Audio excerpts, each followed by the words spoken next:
When I was a child, I always wanted to be a superhero. I wanted to save the world and then make everyone happy. But I knew that I'd need superpowers to make my dreams come true. So I used to embark on these imaginary journeys to find intergalactic objects from planet Krypton, which was a lot of fun but didn't yield much result. When I grew up and realized that science fiction was not a good source for superpowers, I decided instead to embark on a journey of real science to find a more useful truth. I started my journey in California with a UC Berkeley 30-year longitudinal study that examined the photos of students in an old yearbook and tried to measure their success and well-being throughout their life. By measuring the students' smiles, researchers were able to predict how fulfilling and long-lasting a subject marriage will be, how well she would score in standardized tests of well-being, and how inspiring she would be to others. In another yearbook, I stumbled upon Barack Obama's picture. When I first saw his picture, I thought that his superpowers came from his super collar. But now I know it was all in his smile. Another aha moment came from a 2010 Wayne State University research project that looked into pre-1950s baseball cards of major league players. The researchers found that the span of a player's smile could actually predict the span of his life. Players who didn't smile in their pictures lived an average of only 72.9 years, whereas players with beaming smiles lived an average of almost 80 years. The good news is that we're actually born smiling. Using 3D ultrasound technology, we can now see that developing babies appear to smile even in the womb. When they're born, babies continue to smile, initially mostly in their sleep, and even blind babies smile to the sound of the human voice. Smiling is one of the most basic biologically uniform expressions of all humans. In studies he conducted in Papua New Guinea, Paul Ekman, the world's most renowned researcher on facial expression, found that even members of the Fori tribe, who were completely disconnected from Western culture and also known for their unusual cannibalism rituals, attributed smiles to descriptions of situations the same way you and I would.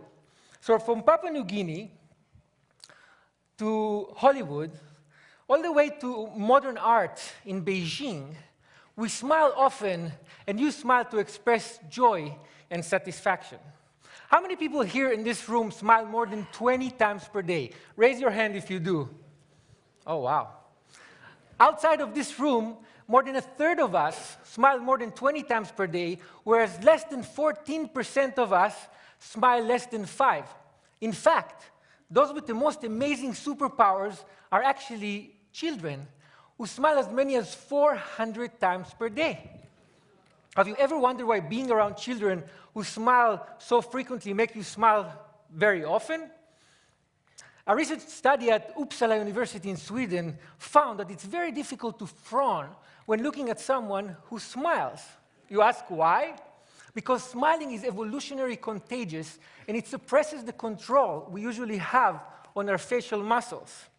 Mimicking a smile and experiencing it physically help us understand whether a smile is fake or real, so we can understand the emotional state of the smiler. In a recent mimicking study at the University of Clermont-Ferrand in France, subjects were asked to determine whether a smile was real or fake while holding a pencil in their mouth to repress smiling muscles. Without the pencil, subjects were excellent judges, but with the pencil in their mouth, when they could not mimic the smile they saw, their judgment was impaired. In addition to theorizing on evolution in the origin of species, Charles Darwin also wrote the facial feedback response theory. His theory states that the act of smiling itself actually makes us feel better, rather than smiling being merely a result of feeling good. In his study, Darwin actually cited the French neurologist Julien Duchamp, who used electric jolts to facial muscles to induce and stimulate smiles. Please don't try this at home. In a related German study, researchers used fMRI imaging to measure brain activity before and after injecting Botox to suppress smiling muscles. The findings supported Darwin's theory by showing that facial feedback modifies the neural processing of emotional content in the brain in a way that helps us feel better when we smile. Smiling stimulates our brain reward mechanism in a way that even chocolate, a well-regarded pleasure inducer, cannot match. British researchers found that one smile can generate the same level of brain stimulation as up to 2,000 bars of chocolate. Wait, the same study found that smiling is as stimulating as receiving up to 16,000 pounds sterling in cash. That's like 25 grand a smile. It's not bad. And think about it this way. 25,000 times 400, quite a few kids out there feel like Mark Zuckerberg every day. And unlike lots of chocolate, lots of smiling can actually make you healthier.